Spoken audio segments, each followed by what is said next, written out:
Olá pessoal, tudo bem? Hoje a gente vai continuar então falando um pouco sobre o mundo das plantas. Não vai dar para ler o livro inteiro, mas a gente vai falar sobre bastante coisa legal. Então vamos começar mais ou menos de onde a gente parou. Começar nesse trecho. Então, o que ele fala aqui, pessoal, vou passar rápido, mas ele fala das sementes da civilização. E aí ele conta que dentre as 325 mil espécies conhecidas, apenas 200 são cultivadas e só 20 formam a base da alimentação humana. Curioso isso. Ele diz que as mais utilizadas e as mais conhecidas são os cereais, como a cevada, o centeio, a aveia, o arroz, o milho, e as leguminosas, como o feijão, a soja, a lentilha, o grão de bico, entre outras. Essas últimas, além de nos alimentar, também alimentam os animais que a gente cria. Então ele conta também que as plantações cereais ocupam quase metade de toda a terra cultivável no planeta. O trigo e a cevada do centeio começaram a ser cultivados há 10 mil anos, onde hoje se localiza o Líbano, a Turquia, o Iraque e a Síria. O arroz já começou a ser cultivado há 7 mil anos na China e o milho há mais de 5 mil anos pelos astecas, onde hoje se encontra o México. Algumas coisas que a gente viu em outras aulas de ecossistema, de como plantar em vaso, no estudo da minhoca, ele fala aqui também. Então aqui nesse trecho ele fala da fertilidade da terra. Basicamente o que ele diz? Que aqui a importância de um ecossistema equilibrado para a manutenção do solo. Como se daria isso? Com a importância dos minerais, da presença dos minerais em equilíbrio para nutrir a planta. E ele também diz que a melhor terra é aquela que existem insetos e que diferentes animais se relacionam com ela. Então, como outros, até mesmo mamíferos, enfim, que garantam um ecossistema, passarinhos, répteis, que garantam um ecossistema mais elaborado. E também que é muito importante para uma terra saudável, para uma terra equilibrada, a presença de matéria orgânica, seriam então vegetais e animais decompostos para justamente nutrir a terra e garantir alguns nutrientes essenciais. Uma coisa importante dizer, ele diz aqui nesse trecho, é que quando se planta uma única espécie, você acaba empobrecendo o solo no decorrer dos anos. Então, e aí isso acontece muito no campo brasileiro, aqueles grandes latifúndios de uma só produção. E o que eles fazem então para suprir essa necessidade de nutrientes? Eles colocam insumos, colocam adubo, colocam agrotóxicos para garantir que as plantas sobrevivam e possam crescer até o momento da colheita para a gente se alimentar. Mas o que acontece? Muitas vezes esses insumos eles são venenosos e eles acabam indo tanto para o alimento que a gente consome, quanto eles também afetam o lençol freático, que é onde ficam reservas de águas que depois a gente usa para se alimentar, para tomar banho, para os animais também se alimentarem, enfim. Então que esse tipo de plantio ele não é benéfico, porque quando você planta uma coisa só, você acaba tendo que usar veneno, tipos de veneno para justamente garantir a sua colheita. E veneno apenas não é bom, né, pessoal? Aqui então ele fala um pouco das batatas e da mandioca, as batatas e a mandioca. Basicamente que as duas são das Américas, muito antes da chegada dos europeus aqui. Então as batatas eram cultivadas principalmente pelos incas e depois foram para a Europa e hoje são amplamente utilizadas em diversos menus, em diversos cardápios, em diversas receitas. E a mandioca da América do Sul. Os indígenas plantavam muito antes dos portugueses chegarem na América do Sul. E hoje o lugar que mais produz mandioca no mundo é a África, em algumas regiões em que o clima é semelhante ao da América do Sul. Aqui então ele conta um pouco como crescem as plantas. Ele diz também sobre as verduras, os legumes, temperos. Eu não vou falar de tudo, para o vídeo também não ficar tão longo. Os clones também das plantas, como se clona. Aqui ele fala uma coisa interessante sobre a flor e o fruto.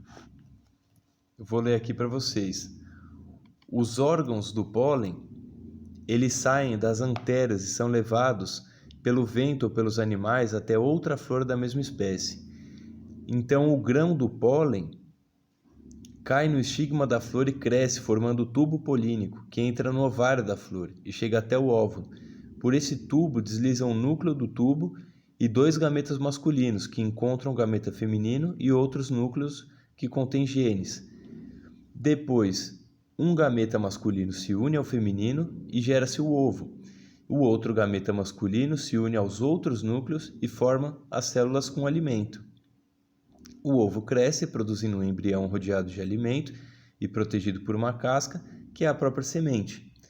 Então, o ovário da flor se transformou em um fruto com sementes, e essa setinha indicando que esse fruto pode dar origem a uma nova planta, quando plantado ou pelo ser humano ou por processos naturais mesmo. Aqui ele dá exemplos de plantas que nos vestem. Curioso pensar como muitas plantas a gente acaba usando para diversos fins, inclusive para vestimenta.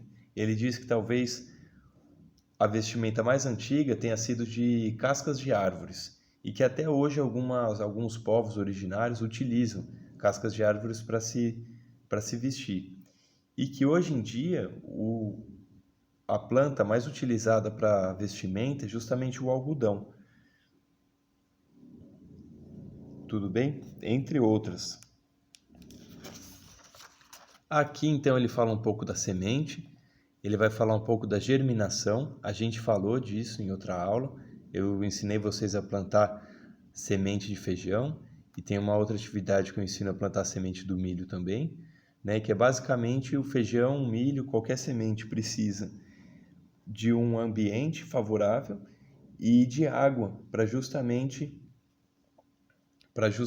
poder germinar e poder quebrar com essas paredes da própria semente. Aqui ele também fala uma coisa interessante sobre as plantas nos meios de transporte e nas construções. Então, desde a antiguidade até os dias de hoje, como as pessoas usavam plantas, madeiras de árvores principalmente, para construção e para meio de transporte. Se a gente pensar aqui rapidamente, meio de transporte com tronco de árvore, por exemplo, com madeira, né? Barcos, balsas, carroças, tudo bem? Jangadas e por aí vai. E construção, pessoal, até hoje as pessoas continuam construindo com casas de madeira. A diferença é a planta que elas utilizam, né? As madeiras que se utilizam até os dias de hoje.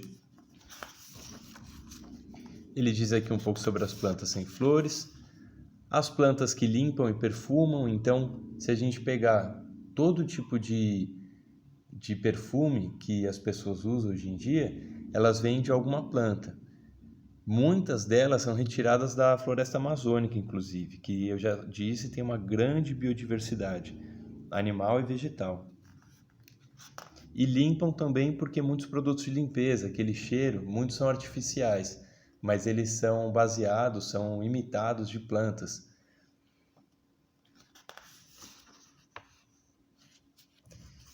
Então, pessoal, ele fala um pouco também da evolução das plantas, não vou entrar em detalhes, da importância das plantas para os ecossistemas, como eles se relacionam, as plantas e os climas,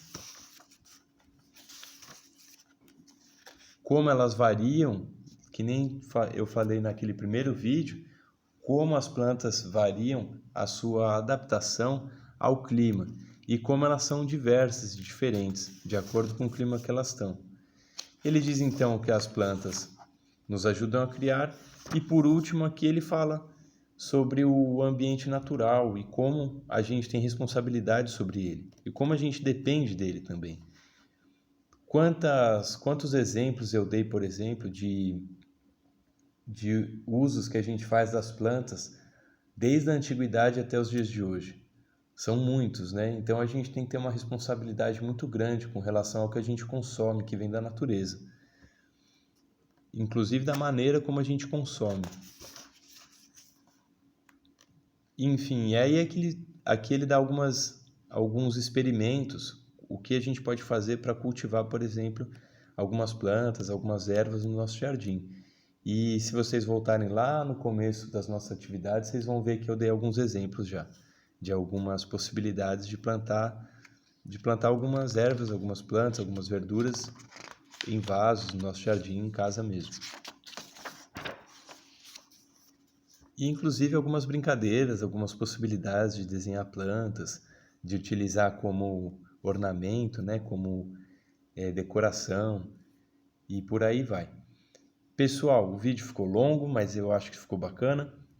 Eu espero que vocês tenham gostado. Se vocês quiserem, me digam um assunto que vocês se interessaram mais, que eu posso gravar um vídeo falando dele especificamente, tá certo? E me digam o que vocês sabiam e o que vocês não sabiam dos nossos usos das plantas no nosso cotidiano, na antiguidade, nos dias de hoje, e o que vocês se interessaram, o que vocês acharam bacana. Tá bom? Então, por hoje é isso. Se quiserem, eu gravo mais vídeos com essa temática e me mandem mensagens depois. Um abraço, pessoal, e até a próxima.